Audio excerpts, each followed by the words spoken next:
문재인 대통령이 제3국 중재위원회 설치 방안을 거부하면서 한국과 일본의 갈등은 최고조에 이르르고 있습니다. 일본의 아베는 한국의 반도체 소재 공급을 끊어 상당한 타격을 주려 했습니다. 일부 언론에서는 우리가 일본의 불화수소를 받지 못하면 한국의 반도체 산업이 멈춰설 것이란 보도도 많았습니다. 아베의 계획은 한국이 반도체 소재를 조달받지 못해 혼돈에 빠지게 만들고 자신들의 요구를 받아들이게 만드는 것이었습니다. 그 요구는 18일까지 한국 대법원의 강제징용 배상 판결 분쟁 해결을 위해 제3국에 의한 중재위원회 설치 방안을 받아들이라는 것이었죠. 결국 아베는 자신들의 힘을 과시하며 백기투항을 요구한 것입니다. 하지만 문재인 대통령은 16일 당당히 거부 입장을 발표했습니다. 이러한 문재인 대통령의 발언은 원칙적인 소신을 밝힌 것으로도 비춰졌지만 지난 10일 30대 기업 총수와 간담회를 갖고 정부의 대책이 세워지면서 나온 발언이어서 주목할 만했습니다. 정부는 일본의 수출 규제에 따른 국내 기업의 피해를 최소화하기 위해 가용자원을 총동원하기로 약속하고 기업들은 부품 국산화에 공감하고 정부의 규제 완화와 지속적인 지원을 부탁했습니다. 그리고 실제적인 대책들이 가능한지 실무자들과 협의를 한 것입니다. 현재 대한민국은 아베의 생각과는 전혀 다르게 흘러가고 있습니다. 문재인 대통령은 일본에 더 큰 폐해가 갈 것임을 경고한다고 말했는데요. 그 의미가 무엇이었는지 지금부터 살펴보겠습니다.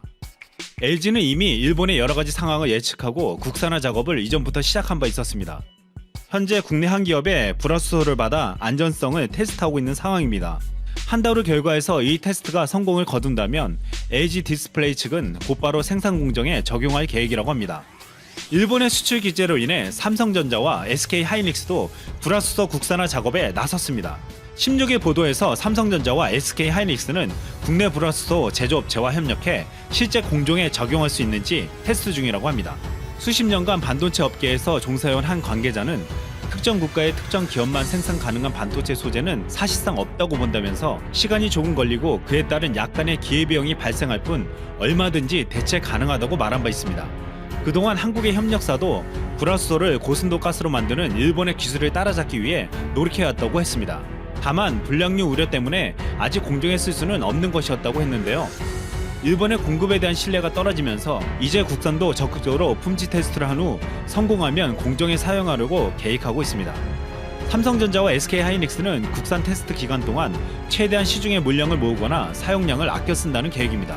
그리고 수개월 안에 국산 품질 테스트가 끝나고 이를 공정에 투입할 수 있게 되면 일본산과 영원히 결별하는 것이죠. 아베는 일본산 불화수소를 안 주면 한국이 결국 무릎 꿇고 자신의 뜻대로 돌아갈 줄 알았지만 우리는 아베의 의도대로 움직이지 않았습니다. 대신 잘못된 행동에 대한 응징을 준비하고 있을 뿐이죠. 지금 일본은 한국이 국산화에 성공해 자신들의 수출에 손실을 입을 거란 불안감에 휩싸이고 있습니다. 니혼게이자이 신문은 그동안 삼성전자는 품질과 납기 문제 등을 고려해 일본산 이외의 불화수소를 사용하는 것을 고려하지 않았지만 이번 일본 정부의 수출 규제로 생각이 바뀌고 있다면서 한국 반도체 업체의 일본 소재 산업 이탈이 본격화할 가능성이 작지 않다고 우려했습니다. 일본이 불화수소 수출 규제에 나서자 러시아가 더 좋은 불화수소를 공급할 수 있다고 밝힌 데 이어 중국의 화학기업 방화그룹이 한국 반도체 업체에 불화수소를 공급키로 했다는 보도도 나왔습니다. 이 말이 사실이라면 일본이 수출을 끊으려 하자 한국의 대기업들은 단기적으로 중국과 대만에서 대체할 수 있는 공급처를 찾은 것입니다. 일본은 자신들이 공급하지 않으면 한국의 생산이 멈출 줄 알았지만 우리는 대체 공급처를 찾았고 더 나아가 중장기적으로 국산에 나서고 있는 것이죠. 우리 정부와 기업들은 아베의 생각처럼 그렇게 허약하지 않았습니다. 이미 아베의 공격에 단기적인 해법과 중장기적인 대책을 세워놓았습니다. 앞으로 한국의 대기업들이 일본산 부품을 대체해 완벽한 국산화를 이루려면 국내의 중소기업들을 살려 함께 연구 개발해 나가야 할 것입니다. 부품과 소재를 개발하는 국내 중소기업들도 성장할 수 있는 기회가 생긴 것이죠. 또한 수입처를 다변화시켜 일본 의존도를 낮춰 적어도 이런 상황을 만들지 않을 것입니다. 결국 일본 아베의 한국 때리기는 한국 대기업들을 자극하여 일본에 등을 돌리게 만들었고 일본 수출 기업들에게 피해를 주며 일본이 국제적으로 비난받게 만들었습니다. 그리고 한국 대기업들을 각성시키고 중소기업들에게 기회를 주었습니다. 앞으로 당장 충격은 있을지 모르겠지만 우리에겐 오히려 잘된 일인지도 모릅니다. 이상 쓸모왕이었습니다. 일본차 브랜드들이 국내 시장에서 부진의 늪을 벗어나지 못하고 있다. 특히 한국일산의 경우 본사 경영난까지 가중돼 한국철수설이 재점화되는 모양새다. 6일 업계에 따르면 일본차 5개 브랜드의 올 1에서 4월 누적 판매량은 총 5,636대로 전년 동기 대비 62.7% 감소했다. 수입차 시장 전체 판매량이 같은 기간 10.3% 증가한 것을 고려하면 뼈아픈 실적이다. 지난달의 경우 렉서스는 전년 동기 대비 68.3% 감소한 461대, 토요타는 62.8% 줄어든 309대를 파는 데 그쳤다.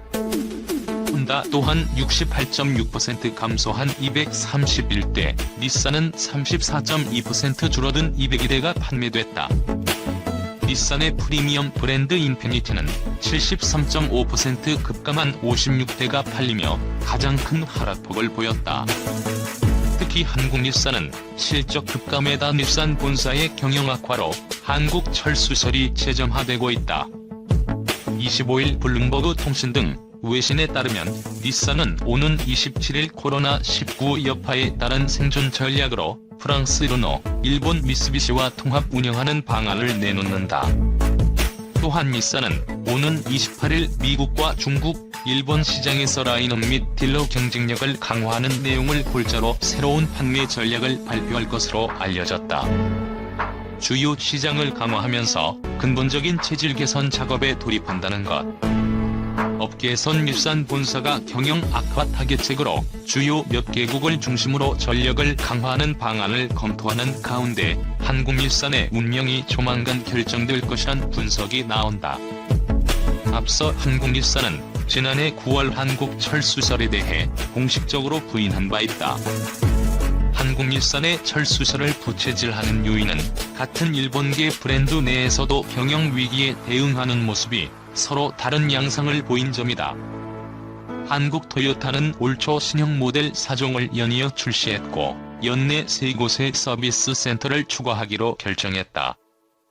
이에 따라 토요타, 렉서스 합산 시 총 54개의 서비스망이 운영될 전망이다. 반면 한국닛산은 영업망이 눈에 띄게 축소되고 있다. 지난해 20여 곳에 달하던 대리점은 7개까지 줄어들었고 추가적인 판매망 축소가 단행될 것으로 관측된다. 제품 라인업은 지난해 출시한 알티마와 맥시마 등으로 소비자 선택지마저 부족하다. 주목할 점은 한국닛산이 일본차 불매운동 이전부터 판매 부진이 깊었다는 것이다. 한국철수설의 배경은 보이콧 재팬 때문만이 아니라는 얘기다. 한국닛산은 2018년 4월에서 2019년 3월까지 141억 원의 영업 손실을 기록했다. 최근 회계 연도에는 적자폭이 확대됐을 것으로 관측된다. 업계 관계자는 일본차 브랜드의 판매 부진은 불매운동의 여파로만 해석하기에는 무리가 있다. 국내 완성차 업체들이 상품성을 강화한 신차를 다수 출시한 것도 주된 원인이라며 지난해 말 진행한 할인 행사 같은 특별 프로모션이 없는 한 독일 3사부터 디자인, 성능이 강화된 다수입차 브랜드들 중 일본차를 구매할 유인이 적은 것으로 분석된다고 전했다. 일본 재무성의 2020년 4월 무역 통계에 따르면 한국 수출액이 4,122억 엔으로 전년 대비 10.6% 감소한 것으로 집계됐다. 카테고리별로는 한국 소비자들의 일본 불매운동 직격탄을 맞은 식료품, 자동차 등에서 가장 큰 낙폭을 기록했다. 항목별로는 올해 4월 맥주를 포함한 식료품의 한국 수출액은 약 21.4억 엔으로 전년 대비 54.2% 감소하며 가장 큰 낙폭을 기록했다. 운송장비는 80.0억 엔으로 작년 4월과 비교해 45.7% 감소했는데 이 중 자동차는 37.8억 엔으로 전년 동월 대비 49.6% 감소했다. 국내 통계에서도 일본 불매운동이 지속되고 있는 것으로 나타났다. 관세청 등에 따르면 4월 일본산 소비재 수입액은 2억 4,962만 달러로 전년 4월 대비 37.2% 감소했다. 코로나19로 인해 4월 전체 소비재 수입액이 9.5% 감소했는데 이 중 일본산 소비재의 감소폭이 눈에 띄게 두드러진 것이다. 한편 NHK의 보도와 일본 법무성 등에 따르면 일본 정부는 25일 한국인이 90일 이내에 일본에 비자 없이 머물 수 있도록 하는 이른바 무비자 입국 제도의 효력 정지를 내달 말까지로 연장하기로 했다. 지난 3월 초에 시작해 일본의 무비자 입국 제도의 효력 정지 기한은 90일 후인 이달 말까지 예정돼 있었으나 일본 정부가 이를 한 달 연장한 것이다. 일본 정부는 또 한국에 머물다 일본에 입국한 이들에 대해서 2주간 호텔 등에서 격리 생활을 하도록 하고 대중교통을 이용하지 못하게 하는 등의 입국 격리 조치도 마찬가지로 한 달 연장했다. 아베 신조 일본 총리는 이날 일본 내 긴급사태 선포를 해제하는 기자회견에서 국제적으로 사람의 왕래를 부분적, 단계적으로 재개할 수 있을지 신중하게 검토한 후에 정부로서 적절한 시점에 종합적으로 판단할 생각이라며 일본과 상대국의 상황에 따라 입국 제한 조치를 단계적으로 해제하겠다고 말한 바 있다.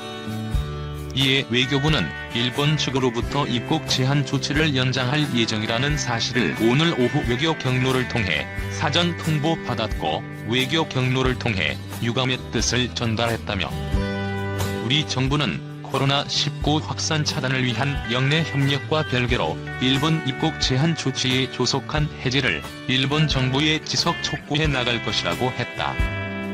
또한 일본 정부는 이번 효력 정지와 함께 애초 백개였던 입국 제한 대상 지역에 인도 등 11개국을 추가할 것으로 알려졌다. 해외여행 가능해지면 꼭 갈 테야. 온라인 숙박 예약 사이트 부킹닷컴이 지난 3에서 4월 이용자의 위시리스트에 저장해둔 숙소 정보를 분석한 결과다. 신종 코로나 바이러스 확산 탓에 해외여행이 불가능해진 건 한국만의 상황은 아니다. 전 세계 여행자들이 국내 여행을 선호하고 있는 것으로 나타났다. 부킹닷컴은 이용자의 위시리스트에 담긴 수백만 개 숙소를 분석한 결과 51%가 자국 숙소를 저장한 것으로 확인됐다며 지난해 3에서 4월 국내 숙소의 비율은 33%에 불과했다고 밝혔다. 부킹닷컴은 한국 이용자의 위시리스트에 담긴 도시 순위도 공개했다. 1에서 5위는 서울, 서귀포, 제주, 부산, 강릉 순이었다. 호텔 인프라가 좋은 대도시, 대형 호텔과 리조트가 많은 도시가 상위권에 포진했다. 부킹닷컴에 따르면 한국인은 숙소 중 호텔에 대한 선호도가 유독 높은 나라다. 한국인 이용자의 56%가 호텔을 위시리스트에 저장했다. 전 세계 평균인 40%를 훨씬 웃도는 수치다. 몇 년 새 떠오른 호캉스의 인기를 알 수 있다. 인기 도시 6에서 10위는 속초, 인천, 여수, 전주, 경주 순이었다. 서울과 전주를 제외하면 상위 10개 도시 중 8곳이 바다를 낀 도시라는 점이 눈에 띈다. 부킹닷컴은 사회적 거리두기로 야외 활동을 자제해왔던 사람들이 시원한 자연 경관을 즐길 수 있는 바다를 가고 싶어 한다고 분석했다. 한국인의 위시리스트 국가별 순위를 보면 1위 한국에 이어 인도네시아, 태국, 일본이 2에서 4위였다. 당장 떠날 순 없어도 가깝고 부담 없는 나라로 떠나고 싶은 심리가 반영된 결과다. 이어 미국, 베트남, 스페인, 프랑스, 이탈리아, 영국이 5에서 10위를 차지했다.